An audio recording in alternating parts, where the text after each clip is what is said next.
बार बार उन दासियों के द्वारा देखे जाने पर उन दासियों के नेत्र की ऊष्मा से श्री जी कुम्हला जाती हैं।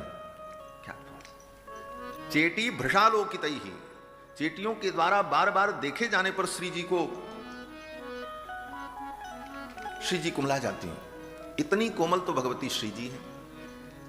यहां तक हमारे आचार्यों ने वर्णन किया कि श्री जी भगवान के वक्षस्थल में विराजमान रहती हैं। श्री जी का नित्य निवास तो भगवान का हृदय है। चकर्थ यस्या भवनम भुजांतरम तव प्रियम धाम यदीय जन्मभू, श्री यामुनाचार्य स्वामी जी कहते हैं श्री जी भगवान के वक्षस्थल में नित्य निवास करती हैं। तद वक्षस्थल नित्यवास रसिकाम तच्छांति संवर्धिनी, भगवान के वक्षस्थल में विराजमान होकर के भगवान के शांति का संवर्धन करती हैं। श्री जी का यही काम है। ठाकुर के हृदय में रह करके ठाकुर जी को शांत रखती, नहीं तो महाराज ये अशांत हो जाए। और ठाकुर जी अशांत हो जाएं तो संपूर्ण सृष्टि अशांत हो जाए। हम आप थोड़ी सी जिम्मेदारी और थोड़े से काम में टेंशन में आ जाते हैं, कहते महाराज बहुत टेंशन है, इतने काम हैं, इतनी जिम्मेदारियां हैं, दिमाग ठीक नहीं। ठाकुर जी का कितना काम है, बोले अनंत अनंत ब्रह्मांड की सृष्टि पालन संहार आदि कार्य। इतने कार्यों के बोझ से ठाकुर को भी कहीं टेंशन न हो जाए, ठाकुर जी कहीं अशांत न हो जाए, इसलिए भगवती उनके हृदय में विराजमान होकर के उनको शांति प्रदान करती है। तद वक्षस्थल नित्यवास रसिकाम तच्छांति संवर्धिनी पद्मालंकृत पाणि पल्लव युगाम पद्मासनस्थाम श्रियम वात्सल्यादि गुणोज्ज्वलाम भगवतीम वंदे जगन्मातरम। जगज्जननी भगवती श्री पराम्बा भगवान के हृदय में रह करके शांति प्रदान करती रहती। वहां भी उनका एक नित्य निवास है श्री जी का। तो वैकुंठ में भगवान जब पुष्प की माला धारण करते, वनमाला धारण करते, और वैकुंठ के पार्षद लोग भगवान को पालकी में बैठा करके उनकी शोभा यात्रा निकालते, उत्सव करते, तो भगवान जब चलते हैं तो भगवान के गले की वनमाला जब हिलती है और हिल करके वो वनमाला भगवान के वक्षस्थल पर ही टकराती है, तो वैकुंठ के पार्षदों के मुख से हा शब्द निकलता है कि श्री जी इतनी कोमल हैं, हृदय में बैठी हैं, कहीं ये कोमल माला उनको पीड़ा न पहुंचा। हमारे आचार्य वर्णन करते हैं कि उस माला की टकराहट को देखकर कि कहीं इस बाला की ठोकर से श्री जी को पीड़ा न हो जाए।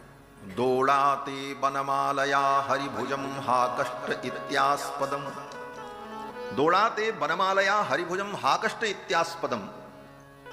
ऐसी कोमलांगी श्री जी हैं जिनके चरण कमल की पराग पर भी पीड़ा का अनुभव करते हैं। पादारुन्तुतमेव पंकज रजस्सेटी भृषालोकितैः, उन श्री जी के कर कमल कितने कोमल होंगे, और उन कोमल कर कमलों से भी श्री जी भगवान के चरण कमल का संवाहन करने में डरती हैं।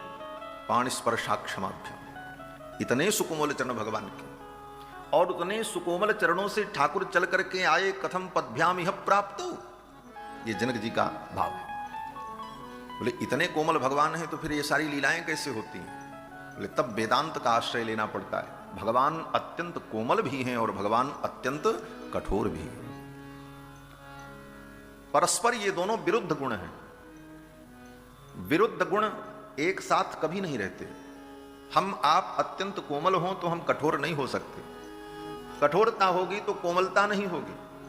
लेकिन भगवान ही एक ऐसे तत्व हैं जिन तत्व में समस्त विरुद्ध गुण एक साथ विद्यमान रहते हैं। इसीलिए श्री वल्लभाचार्य जी की परंपरा में पुष्टि मार्ग में एक ग्रंथ ही है विरुद्ध धर्माश्रय निरूपण। जो विरुद्ध धर्म के आश्रय हैं, परस्पर विरुद्ध धर्म एक काल में ही जिनके अंदर विद्यमान रहते हैं, ऐसे भगवान विरुद्ध धर्माश्रयत्व जिनमें विद्यमान है। इसीलिए भगवान अत्यंत कोमल भी हैं और भगवान अत्यंत कठोर भी है। मृदूनि कुसुमादपि वज्रादपि कठोराणि, वज्र से भी ज्यादा कठोर है और कमल से भी कोमल है। इसीलिए तो श्री जी ने एक बार भगवान से कहा वैकुंठ में कि प्रभु आपकी कोमलता का तो मुझे अनुभव होता है, लेकिन आपकी कठोरता का अनुभव नहीं होता। आप कितने कठोर, बड़े बड़े दुर्दांत दैत्य आपके ऊपर अस्त्र शस्त्र का प्रहार करते हैं और आपके शरीर में एक व्रण भी नहीं होता, इतने कठोर। और यहां पर आपकी इतनी कोमलता, तो आपकी मैं कठोरता देखना चाहती हूं। और वही कठोरता दिखाने के लिए ही तो भगवान ने ये सब लीला की। जय विजय को शाप दिला करके हिरण्याक्ष हिरण्यकश्यपु रावण कुंभकर्ण के रूप में प्रकट किया कि आओ तुम मेरे ऊपर प्रहार करो और श्री जी देखेंगे। और सभी अवतार में श्री जी को देखने के लिए व्यवस्था भगवान ने सुन करके समझ भी लें, बहुना सुतेन, बोले तब भी नहीं मिले। तब पूछा फिर कैसे मिलेंगे? तो वेद भगवान ने उत्तर दिया कि यमे वैष वृणुते तेन लभ्य, वो जब तुम्हारा वर्ण करेंगे तब तुम उनको प्राप्त कर पाओ। तो इस मंत्र का जो प्रसंग है कि यमे वैष वृणुते तेन लभ्य, जब वो वर्ण करेंगे तब हम उनको प्राप्त कर पाएंगे। तो श्री रामानुज स्वामी ने प्रश्न उठाया कि भगवान किसका वर्ण करेंगे? तो स्वयं उत्तर लिखते हैं श्री भाष्य में कि प्रियतम ही वर्णीयो भवति, प्रियतम का ही वर्ण किया जाता है। कोई व्यक्ति प्रियतम का ही वर्ण करता है, तो हम भगवान के प्रियतम हो जाएं तो भगवान हमारा वर्ण कर लेंगे। अब हम भगवान के प्रियतम कैसे बने? तो कहते हैं हम भगवान के प्रियतम तभी बन पाएंगे जब भगवान की आज्ञा का हम पालन करते रहे। भगवान की आज्ञा का पालन करते रहे तो हम भगवान के प्रियतम हो जाएंगे। सोई सेवक प्रियतम मम सोई, मम अनुशासन माने जोई। जो भगवान के अनुशासन में रहे, भगवान के अनुशासन को माने, वो भगवान का प्रियतम होता है और उस प्रियतम का स्वयं भगवान वर्ण कर लेते। भगवान का अनुशासन क्या है? भगवान किसी को आज्ञा देने आते हैं कि तुम ऐसा करो, तुम ऐसा करो। कहां आते हैं? किसको मिलते हैं? बोले नहीं आते। बोले तब? बोले भगवान ने एक बार ही आज्ञा दे दी। वेद के रूप में, शास्त्र के रूप में जो कुछ कहा है भगवान ने, सब भगवान की आज्ञा है। श्रुति स्मृति ममैव आज्ञे यस्तानुल्लंघ्य वर्त्मनि, आज्ञा छेदी मम द्रोही मद भक्तोपि न वैष्णवः। श्रुति स्मृति सदाचार आदि जो शास्त्र के नियम हैं, यह नियम ही भगवान की आज्ञा है।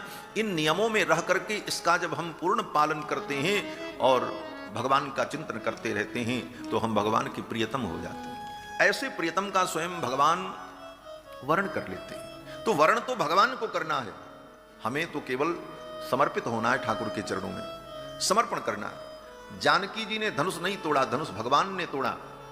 भगवान ही कृपा करेंगे तो ये भव बंधन छूटेगा, भगवान ही धनुष को तोड़ेंगे, माया को तोड़ेंगे। लेकिन कब? बोले जब अनन्य भाव से प्रार्थना करें। श्री जानकी जी ने जब तक इधर उधर प्रार्थना की तब तक भगवान ने धनुष नहीं तोड़ा, और श्री जानकी जी ने जब भगवान से ही प्रार्थना की कि जो भगवान सकल उर्वासी करिहें मुहि रघुबर की दासी, प्रभुतन चितय प्रेम पन ठाना कृपा निधान राम सब जाना, फिर ठाकुर जी ने धनुष को उठाया और धनुष को तोड़ दिया। धनुष को तोड़ दिया, धनुष टूटा, सब लोगों ने जय जयकार की, जय हो जय हो। राम जी ने धनुष तोड़ दिया, सब लोग आनंदित हो गए। किसी ने कहा अरे सब लोग तो प्रसन्न हुए लेकिन एक व्यक्ति दुखी हो गया। बोले कौन दुखी हो गया? बोले धनुष को दुख हुआ होगा कि हम तो तोड़ दिए गए। सब सुखी हुए लेकिन धनुष को दुखी हुआ कि हम तो तोड़ दिए गए। धनुष ने कहा नहीं नहीं, हम भी दुखी नहीं, हम भी बहुत प्रसन्न हैं, हमको भी सुख का अनुभव हो रहा। क्यों? बोले जब तक हम टूटे नहीं थे तब तक हम दूसरों को तोड़ते थे, आज जब टूटे हैं तो दो को जोड़ करके टूटे हैं, इसलिए हमारा टूटना भी सार्थक है। राजा जनक की प्रतिज्ञा निभाई, सियाजू से नाता जोड़ लिया रे, रघुवर ने धनुया तोड़ दिया रे।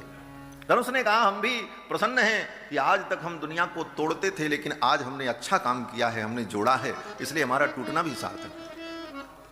लेकिन लोग उकसाने वाले भी तो होते हैं। सबने कहा भाई ठीक तो है लेकिन एक बात तो जरूर है। बोले क्या? बोले भरी सभा में तुम्हारा हल्कापन सिद्ध हो गया। सभा में तो व्यक्ति को गंभीर रहना चाहिए, तुम इतने हल्के हो गए, तुमको राम जी ने उठा लिया, ऐसे तुम्हारा तो अपमान हो गया। तो प्रभु ने उठाया। जीवन में अगर ऊंचाई मिले तो ये अनुभव करना चाहिए कि भगवान की कृपा से हमें ये ऊंचाई प्राप्त हुई है, उसमें भी प्रसन्नता का अनुभव करना है। लोगों ने कहा तुम तोड़े गए और तोड़ने के बाद तुमको जमीन पर डाल दिया राम जी ने। धनुष ने कहा हम उठे तो राम जी की कृपा से उठे, राम जी ने अपने कर कमल से उठाया, और अगर हम टूट करके गिरे भी तो कहीं इधर उधर नहीं गिरे, राम जी के चरणों में गिरे, इसलिए मुझे प्रसन्नता। ठाकुर जी ने तोड़ करके धनुष को अपने सामने गिरा दिया। धनुष ने कहा हम गिरे भी तो ठाकुर के चरणों में गिरे, कहीं अत्र तत्र नहीं गिरे, इसलिए हम भी प्रसन्न हैं। सब लोगों ने खूब प्रसन्नता का अनुभव किया, जय जयकार हुई ठाकुर जी की। तीनों लोक में भगवान का यश व्याप्त हो गया।